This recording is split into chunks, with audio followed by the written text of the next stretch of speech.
आदाब, आप देख रहे हैं अर्ली टाइम्स। मैं हूं साहिल सुहेल। मेरे साथ भारतीय जनता पार्टी के JNK के जनरल सेक्रेटरी श्री अशोक कौल जी है बातचीत के लिए। इनसे आज मुख्तसर तौर पे पूछेंगे जम्मू कश्मीर की मजमूई सियासी सूरत हाल के हवाले से, और आने वाले दिनों में जो जम्मू कश्मीर के लोग और सियासी जमातें सर काफ़ी ज़्यादा डिमांड कर रही है इलेक्शन के हवाले से।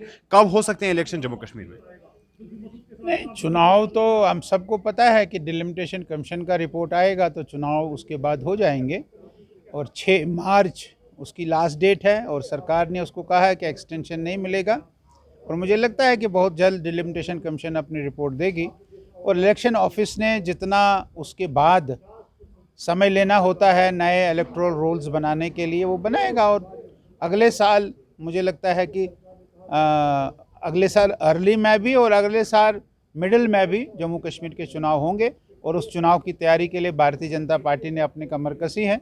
और भारतीय जनता पार्टी उस चुनाव में केवल जम्मू में भी नहीं, कश्मीर में भी अच्छा करके दिखाएगी। सर ये बताइए कि कुल मिलाकर जो ऑब्जर्वेशंस आ रही है, ओपिनियंस लोगों की तरफ से आ रहे हैं, मायूस कुन ऑब्जर्वेशंस है कि जो इलेक्शन के हवाले से, डिलिमिटेशन के हवाले से प्रोसेस चल रहा है, कहीं ना कहीं पे ये इल्ज़ाम बीजेपी पे लग रहे हैं कि अपना कुछ गेम बना रहे हैं ताकि पावर में आ जाएं, उस हिसाब से अलाइनमेंट कर रहे हैं डिलिमिटेशन में, उस हिसाब से सियासी जमातें फ्लोट की जा रही है। इस पर आपकी क्या प्रक्रिया है? ऐसा कुछ नहीं है। डिलिमिटेशन कमीशन एक रिटायर्ड सुप्रीम कोर्ट की जस्टिस हैं जो इसमें उसको कर रही हैं। उसको कोई सुप्रीम कोर्ट को जज को कोई ऐसा नहीं कर सकता है कि उसको किसी ने अपने काबिज़ कर दिया और अपने हिसाब से उसको रिपोर्ट बनाएगी। ऐसा कुछ नहीं है। हमारे चीफ इलेक्शन ऑफिसर CEC जो है हिंदुस्तान के, वो उसके मेंबर हैं। इसलिए मुझे नहीं लगता है कि ये जो ऐसे कुछ लोग सोचते हैं ऐसा कुछ है। जो उसको ठीक लगता है उसने यहाँ दौरा किया है, उसके बाद वो मुझे लगता है बहुत जल्दी अपनी रिपोर्ट दे देगी। सर दूसरा एक सवाल ये है कि जो आज डिस्ट्रिक्ट वर्किंग कमेटी मीटिंग यहाँ पे मुनक़द हुई, इसमें जो आपके डिस्ट्रिक्ट प्रेसिडेंट हैं उन्होंने भी खुल के जो है डिस्ट्रिक्ट एडमिनिस्ट्रेशन, लोकल एडमिनिस्ट्रेशन या स्टेट में जो इस वक्त एडमिनिस्ट्रेशन चल रही है उसकी ब्यूरोक्रेट्स के खिलाफ जो है नाराज़गी का जाहिर किया। बीजेपी क्यों नाकाम हो रही है इन्हें लगाम लगाने में? नाराज़गी का इजहार करना हर एक का अपना फ़र्ज़ है, लेकिन भारतीय जनता पार्टी ये मानती है कि हमारी जो LG की सरकार है, LG की एडमिनिस्ट्रेशन है, वो बहुत अच्छा काम कर रही है और बहुत अच्छा डेवलपमेंट, बहुत अच्छा विकास, बहुत अच्छी तरह से एडमिनिस्ट्रेशन को चला रही है।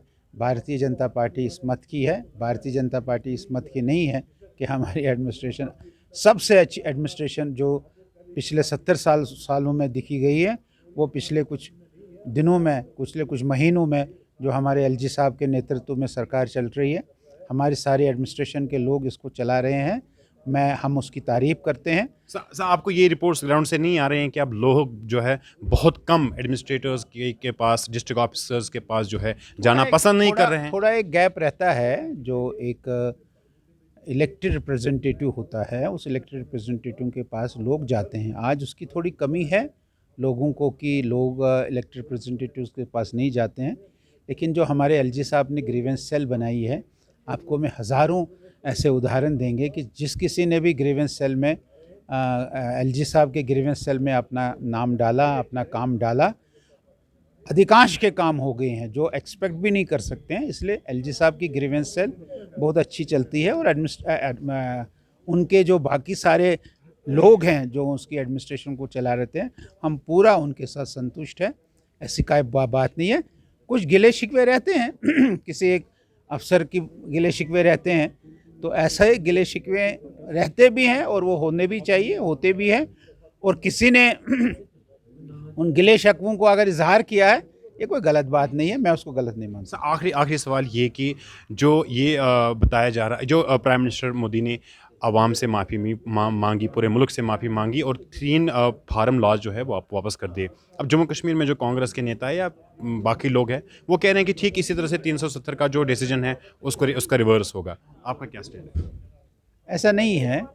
उन्होंने उसमें ये कहा कि हम कुछ सेक्शंस ऑफ द फार्मर्स को उसको समझाने में, तो यहाँ भी वही सिचुएशन है कि कुछ पॉलिटिकल पार्टीज को समझाने में बीजेपी इतना कामयाब नहीं हो रही है।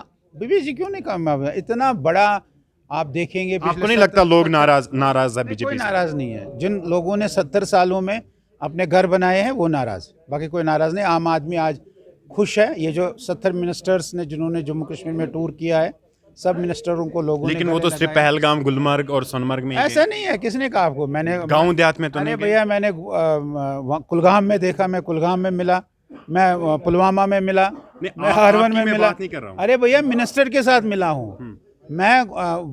एक रात को कुलगाम में मिनिस्टर रुका हुआ था, कुलगाम में वो गया, ऐसा थोड़ी है। तो ये बताइए, आखिर में गुलाम नबी आज़ाद ने भी अपनी सियासी जमातें या अपनी जो पॉलिटिकल एक्टिविटीज़ है वो तेज़ की हैं, क्या लग रहा है? अब हर अपनी एक को अपनी हक- पार्टी हर एक- फ्लोट हर करने एक- वाले हैं? हर एक को अपना हक है अपनी पॉलिटिकल एक्टिविटीज तेज करने के।